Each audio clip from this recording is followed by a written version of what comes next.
साल 1971 India Pakistan war के शुरू होते ही इंडियन नेवी ने एक ऑपरेशन का प्लान बनाया जो कि पाकिस्तान की नेवल एसेट पर हमला करने के लिए था। 1971 में कराची, जो कि सिर्फ पाकिस्तान नेवी का हेडक्वार्टर ही नहीं बल्कि पाकिस्तान की इकोनॉमी की बैकबोन भी था। अब क्योंकि यह पाकिस्तान की मैरीटाइम ट्रेड का हब था तो पूरी पाकिस्तानी नेवी कराची पोर्ट पर ही स्टैंड बाय पोजीशन पर थी। इसका मतलब ये था कि अगर यहाँ पर हमला होता है तो पाकिस्तानी नेवी को नुकसान तो होगा ही, लेकिन साथ ही साथ पाकिस्तान की इकोनॉमी भी इससे बहुत बुरी तरह मुतासिर होगी। इंडियन नेवी ने एक टास्क फोर्स बनाई जिसे कराची स्ट्राइक ग्रुप का नाम दिया गया। इसमें 3 विड्यूएट क्लास मिसाइल बोट्स शामिल थीं, INS निपत, INS निर्गत और INS वीर, जो हर एक के पास 4 सोवियत मेड मिसाइल्स थीं जिनकी रेंज 40 नॉटिकल माइल्स यानी कि 74 किलोमीटर दूर ये किसी भी शिप को टारगेट कर सकते थे। इस टास्क फोर्स में 2 Arnala class anti submarine corvettes, INS Kiltan और INS कचल और एक फ्लीट टैंकर INS पोशाक भी शामिल था। टास्क फोर्स की कमांडर बबरू भान यादव के हाथ में थी। इस पूरे ऑपरेशन को रात में अंजाम दिए जाना था क्योंकि पाकिस्तानी एयरक्राफ्ट के पास रात के वक्त बॉम्बिंग करने की कोई सलाहियत मौजूद नहीं थी। फिर 4 दिसंबर 1971 को रात 10:30 बजे ऑपरेशन ट्राइडेंट का आगाज़ हुआ। इंडियन नेवी का टास्क ग्रुप अपनी पोजीशन से 118 नॉटिकल माइल्स दूर कराची के साउथ की तरफ बढ़ रहा था। पाकिस्तानी टारगेट जो कि वार शिप्स थीं उन्हें 17 नॉटिकल माइल्स दूर नॉर्थ वेस्ट और नॉर्थ ईस्ट में डिटेक्ट कर लिया गया था। INS निर्गत ने उसी डायरेक्शन में बढ़ते हुए अपना पहला मिसाइल फायर किया जो कि सीधा PNS खैबर पर जाकर लगा। ये एक पाकिस्तानी बैटल क्लास डिस्ट्रॉयर था। मिसाइल शिप के राइट साइड पर लगा और उस मिसाइल के लगने से शिप के नीचे एक बहुत तेज़ धमाका हुआ। इस धमाके के बाद शिप की प्रोपल्जन, जो सिस्टम शिप को चलाने के लिए पावर देता है, वो बंद हो गया, जिससे अब ना तो PNS खैबर अपनी स्पीड बढ़ा सकती थी और ना ही कहीं मूव कर सकती थी, यानी कि ये एक ही जगह पर समंदर के अंदर स्टक होकर रह गया। खैबर में बैठे ऑफिसर्स ये समझे कि शायद ये मिसाइल इंडियन एयरक्राफ्ट का था, जिससे खैबर ने अपना एंटी एयरक्राफ्ट सिस्टम एक्टिवेट कर दिया और उसी वक्त PNS खैबर ने पाकिस्तान नेवल हेडक्वार्टर को एक इमरजेंसी सिग्नल भी भेजा जो कि कुछ यूं था: attacked by enemy aircraft, ship stopped. पाकिस्तानियों को अब तक ये समझ नहीं आ रही थी कि आखिर ये हमला हुआ कैसे है। ये सब देख ही रहे थे तो पता चला कि खैबर तो अब डूब रही है। INS निर्गत ने दोबारा मिसाइल फायर किया जो खैबर के सेकंड बॉयलर रूम की शिप के स्टार बोर्ड की साइड पर लगा। इस हमले ने खैबर को मुकम्मल तौर पर डुबाने में मजबूर कर दिया और शिप के 222 सैलर्स अपनी जान की बाजी हार जाते हैं। रात 11 बजे INS निपत ने 2 मिसाइल्स फायर किए। पहला missile cargo vessel MV Venus challenger पर मारा और दूसरा मिसाइल उसके एस्कॉर्ट PNS शाहजहां, जो कि E क्लास डिस्ट्रॉयर था, उस पर जाकर लगा। MV वीनस चैलेंजर, जो कि पाकिस्तानी फोर्सेस के लिए एम्यूनेशन लेकर जा रहा था, पहला मिसाइल लगते ही धमाके से फट गया और eventually 27 nautical mile north south of Karachi में डूब गया। PNS शाहजहां, जो उसका एस्कॉर्ट था, एस्कॉर्ट शिप का मतलब होता है एक नेवल वार शिप जो किसी ज़रूरी शिप जैसे कि मर्चेंट शिप, टैंकर या सप्लाई शिप को प्रोटेक्ट करने के लिए उसके साथ साथ चलती है। वो भी बुरी तरह से डैमेज हो गई। फिर रात 11:20 पर INS वीर ने PNS मुहाफिज, जो कि एक एडजस्टेंट क्लास माइंस वेपर था, उसको डिटेक्ट कर लिया। INS वीर ने एक मिसाइल फायर किया जो मुहाफिज की लेफ्ट साइड पर जाकर लगा। यह शिप भी फौरन डूब गई और पाकिस्तान नेवल हेडक्वार्टर को एमरजेंसी सिग्नल तक भेजने का टाइम नहीं मिला। इस हमले में मुहाफिज के सारे 33 सैलर्स भी जान से हाथ धो बैठते हैं। INS निपत कराची की तरफ बढ़ता रहा और कराची हार्बर से 14 नॉटिकल माइल साउथ पर 2 मिसाइल्स फायर किए। एक मिसाइल तो मिस फायर हो गया जबकि दूसरा मिसाइल ऑयल टैंकर पर जाकर लगा। इससे टैंक्स पूरी तरह जलकर तबाह हो गए, जो कि पाकिस्तान के लिए फ्यूल शॉर्टेज का सबब भी बना। इस मिशन के बाद इंडियन नेवी के टास्क फोर्स सबसे पहले करीबी इंडियन पोर्ट की तरफ वापस चले गए। जब पाकिस्तान को पता चला तो बहुत देर हो चुकी थी कि इंडियन नेवी ने यहाँ पर आकर इतनी तबाही मचाई है, तो पाकिस्तान एयरफोर्स ने रिटेलिएशन में एक ग्रुप ऑफ बॉम्बर्स भेजा ताकि ओखा पोर्ट पर अटैक कर सके। कराची से फ़ौरन जेट्स को भेजा जाता है। फिर जेट्स ने मिसाइल बोट्स और उनके एम्यूनेशन डिपोट पर डायरेक्ट हिट किए, लेकिन इंडियन नेवी ने इस हमले का पहले से ही अंदाज़ा लगा लिया था और अपने मिसाइल्स बोट्स को दूसरी लोकेशन पर शिफ्ट भी कर दिया ताकि कोई नुकसान ना हो। एक खास फ्यूल टैंक की तबाही की वजह से इंडियन नेवी के अगले ऑपरेशन में थोड़ी रुकावटें तो ज़रूर आई थीं, जो कि सिर्फ 3 दिन बाद ऑपरेशन पाइथन के जरिए दूर की गई। इस जंग के नेवल ऑपरेशन में सबसे इंटरेस्टिंग वाकया PNS गाजी का था, जिसे हम आबदोज गाजी के नाम से भी जानते हैं, जो कि एक tench class diesel electric submarine थी और इसका पाकिस्तान नेवी में सबसे पावरफुल वेपन के तौर पर शुमार किया जाता था। 14 नवंबर 1971 को कराची नेवल बेस से ईस्ट पाकिस्तान के लिए रवाना होती है ये PNS गाजी। ये एक 4800 किलोमीटर का लंबा सफ़र था। गाजी का मिशन था कि इंडियन नेवी का फ़खर INS विक्रांत, जो कि एयरक्राफ्ट कैरियर था, उसे ढूंढ कर तबाह करे। सफ़र के दौरान गाजी लगातार पाकिस्तान नेवल हेडक्वार्टर के साथ राब्ते में था, लेकिन इंडियन नेवी भी उस पर नज़र रखे हुए थी। इंडियन नेवी ने गाजी को ट्रैप करने के लिए एक चालाक प्लान बनाया। उन्होंने अपने एक बड़े डिस्ट्रॉयर INS राजपूत को विशाखापट्टनम भेज दिया, जो INS विक्रांत का होम बेस था। विशाखापट्टनम नेवल बेस के चीफ ने एक चाल चली, वो ये कि इन्होंने आसपास की सभी मार्केट्स में एक बहुत बड़ा ऑर्डर दे दिया, जहां बहुत सारे अंडे, ब्रेड्स, दूध्स और सब्जियां, फ्रूट शामिल थे। इतना सब कुछ ऑर्डर देने का मकसद ये था कि मार्केट में सबको पता चल जाए कि यहाँ पर INS विक्रांत आ रहा है। अब मार्केट में जैसे ही ये इन्फॉर्मेशन फैलती है तो इंडिया में मौजूद पाकिस्तानी जासूसों को इस बात का इल्म हो जाता है और पाकिस्तानी जासूस अपने नेवल हेडक्वार्टर्स को ये बताते हैं कि 3 दिसंबर को INS विक्रांत विशाखापट्टनम में पहुंच जाएगा। PNS गाजी अपनी लोकेशन चेंज करती है विशाखापट्टनम की तरफ।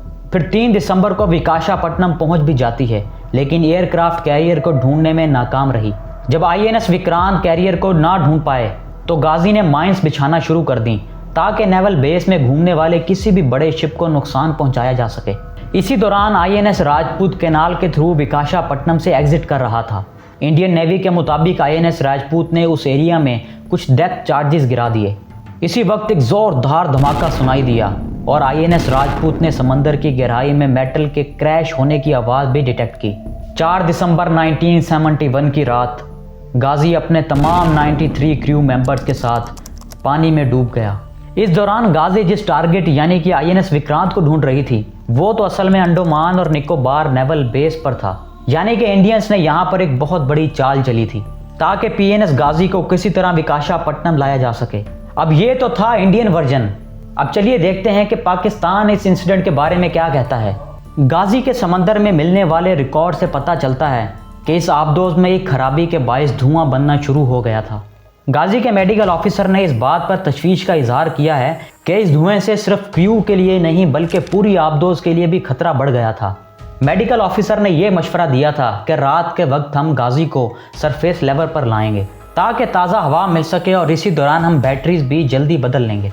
कमांडर जफर खान ने भी ये बात महसूस की कि अगर हाइड्रोजन गैस गाजी में भरना और ज़्यादा शुरू हो गई तो ये इस सबमरीन को तबाह भी कर सकती है। लेकिन कैप्टन जफर ये जानते थे कि अगर दिन की रोशनी में सबमरीन को सरफेस लेवल पर लाया गया तो वो फ़ौरन दुश्मन की नज़र में आ जाएगी। शाम 5 बजे आबदोज के एग्जेक्टिव और मेडिकल ऑफिसर ने कैप्टन जफर को आगाह किया कि PNS गाजी के अंदर हवा बहुत ही गंदी और आलूदा हो चुकी है और इस वजह से एक मैरीन बेहोश भी हुआ है। उन्होंने मशवरा दिया कि रात तक इंतज़ार का वक्त नहीं कर सकते और गाजी को फ़ौरन सरफेस लेवल पर ले जाना ज़रूरी है। गाजी के अंदर हवा लगातार ख़राब होती जा रही थी। हाइड्रोजन गैस मिलने की वजह से अब वहाँ पर लोगों को सांस लेने में मुश्किल हो रही थी। कैप्टन जफर ने हुक्म दिया कि आबदोज को प्री स्कोप लेवल तक ले जाया जाए ताकि पहले बाहर का जायज़ा ले सकें। आहिस्ता आहिस्ता गाजी को समंदर के सरफेस के करीब 27 फीट नीचे तक लाया गया। वहाँ से कैप्टन जफर, जो कि पेरिस्कोप से सारे मंजर का जायज़ा ले रहे थे, हैरान रह गए कि उन्होंने देखा कि मुश्किल से 1 किलोमीटर दूर एक बड़ा इंडियन बैरी जहाज़ उनकी तरफ बढ़ रहा है। कैप्टन जफर ने फ़ौरन गाजी को दोबारा गहराई में ले जाने का हुक्म दिया। सिर्फ 90 सेकंड्स के अंदर गाजी फिर समंदर की तह में चली गई थी। 1 मिनट के अंदर इंडियन जहाज़ गाजी के ऊपर से गुजर गया। कैप्टन जफर ने हालात का बेहतरी का इंतज़ार किया, मगर इसी दौरान मेडिकल ऑफिसर वापस आए और कहा कि सूरत हाल बहुत ख़राब हो चुकी है, हमें गाजी को फ़ौरन सरफेस लेवल पर ले जाना होगा, नहीं तो यहाँ पर हाइड्रोजन गैस की वजह से सब मर सकते हैं। अब गाजी में 3-4 दिसंबर की रात क्या हुआ, इसका राज अब तक पूरी तरह खुल नहीं सका। एक ख्याल ये भी है कि ख़राब हवा की वजह से कैप्टन जफर ने यह फैसला किया था कि हम रात 12 बजे सरफेस लेवल पर जाएंगे और सारी मेंटेनेंस के बाद हम 4 बजे तक दोबारा समंदर की गहराई में होंगे। इसी दौरान कैप्टन जफर ने अपने मैरीन्स को यह भी हुक्म दिया था कि अगर वो चाहें तो अपने घर वालों को लेटर्स भी लिख सकते हैं। गाजी आज भी विशाखापट्टनम के समंदर के पानी में दफन है। अमेरिकन्स ने इंडियन हुकूमत को यह भी तजवीज़ दी थी कि वो गाजी को अपने खर्चे पर समंदर की तह से निकालेंगे, क्योंकि ये आबदोज़ बेसिकली अमेरिका की थी जो उन्होंने पाकिस्तान को लीज पर दी थी। लेकिन इंडिया ने अमेरिका की इस बात से साफ इनकार कर दिया। इवन के गवर्नमेंट ऑफ पाकिस्तान ने भी अपने खर्चे पर गाजी को निकालने की पेशकश की थी, लेकिन उन्हें भी इसका जवाब नेगेटिव ही में मिला। गाजी के एक्स कमांडर और पाकिस्तान नेवी के retired vice admiral Ahmed Naseem का कहना है कि उनकी राय में गाजी के जवानों को समंदर में उनकी कब्र में चैन से सोने देना चाहिए। Let them rest at their sea Graves.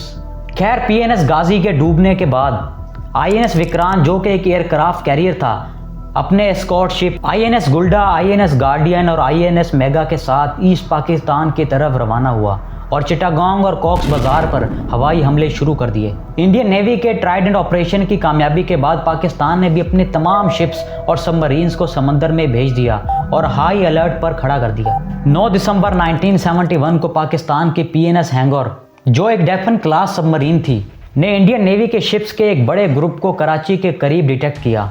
ये फ्लीट आईएनएस महसूर, आईएनएस खुकरी और आईएनएस किरपान पर शामिल थी, जो कि इंडियन नेवी के 14 स्क्वाड्रंस के वेस्टर्न नेवल कमांड का हिस्सा थी। पीएनएस हैंगोर ने 2 टॉर्पीडोज इस फॉर्मेशन पर फायर किए। पहला टॉर्पीडो आईएनएस और कुकरी को जाकर लगा, जिसके नतीजे में कुकरी धमाके के साथ डूब गया और उसी के साथ 192 सेलर्स भी मारे जाते हैं। हैंगोर ने फिर आईएनएस किरपान पर हमला किया, लेकिन पहला टॉर्पीडो टारगेट को मिस कर गया। दूसरा टॉर्पीडो भी टारगेट को लगने में नाकाम रहा। इसके बाद ये टास्क फोर्स वापस अपने बेस पर चली गई। फिर उसी रात 10 बजे इंडियन नेवी ने एक नेवल ऑपरेशन पाइथन शुरू किया। एक छोटी स्ट्राइक ग्रुप जो एक मिसाइल बोट आईएनएस विनाश और 2 फ्रिगेट्स आईएनएस तलवार और आईएनएस थ्रेशोल्ड पर मुश्तमिल था, और ये सब कराची के करीब मनोड़ा की तरफ बढ़ रहे थे। रात 11 बजे ये ग्रुप 12 नॉटिकल माइल के फासले पर शिप्स के एक ग्रुप को डिटेक्ट करता है। आईएनएस विनाश ने फौरन अपने तमाम 4 मिसाइल्स फायर कर दिए। पहला मिसाइल किमारी ऑयल फार्म के फ्यूल टैंक्स पर टकरा गया, जो कि एक जोरदार धमाके का सबब बना और फ्यूल टैंक्स भी तबाह हो गए। दूसरा मिसाइल एक पनामियन फ्यूल टैंक एसएस से टकरा गया और वो भी फौरन डूब जाता है। तीसरा और चौथा मिसाइल जो था वो एक पाकिस्तान नेवी के फ्लीट टैंकर पीएनएस ढाका पर जाकर लगा, जिससे इतना नुकसान पहुंचा कि उसे रिपेयर करना अब मुमकिन नहीं रहा, जबकि एसएस हारमैटन डूब गया। जब आईएनएस विनाश अपने तमाम मिसाइल्स इस्तेमाल कर चुका तो यह ग्रुप फौरन नज़दीकी इंडियन पोर्ट्स की तरफ वापस चले जाते हैं। 5 और 6 दिसंबर 1971 को ईस्टर्न थिएटर में नेवल एयर ऑपरेशंस किए गए। चिटागोंग और परसुआ रिवर के शिप्स पर हमले किए गए। चिटागोंग में ऑयल इंस्टॉलेशंस तबाह कर दी गईं और एक ग्रीक मर्चेंट शिप को भी डुबो दिया गया, जबकि वो एंकर कर रहा था। 7 और 8 दिसंबर तक पाकिस्तान एयरफोर्स के एयरफील्ड्स को तबाह कर दिया गया। यह कैंपेन 9 दिसंबर तक जारी रही। इस जंग में पाकिस्तान नेवी ने अपने टोटल फोर्स का 1/3 हिस्सा खो दिया। पाकिस्तान ने 7 gun boats, 1 mine swapper, 1 submarine, 2 destroyers और कोस्ट गार्ड्स की 3 पेट्रोल क्राफ्ट्स खोए।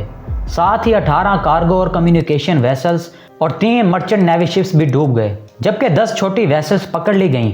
कराची के नेवल बेसिस और डॉक्स पर बड़ी तबाही हुई। इस नेवल वार में करीब 1900 लोग अपनी जान से बाजी हार बैठे, जबकि 1413 सर्विसेज मैन को ढाका में इंडियन फोर्सेज ने कैद कर लिया।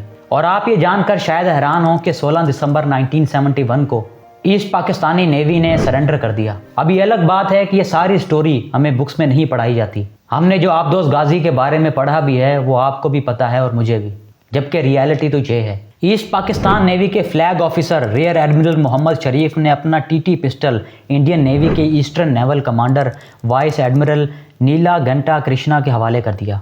दोस्तों, आपको ये मेरी वीडियो कैसी लगी? अगर आप इसी वार्स के टॉपिक पर और ज़्यादा वीडियोस देखना चाहते हैं तो मुझे कमेंट्स में ज़रूर बताइएगा। और अगर ये वीडियो आपके लिए इन्फॉर्मेटिव लगी हो तो चैनल को सब्सक्राइब भी ज़रूर करें।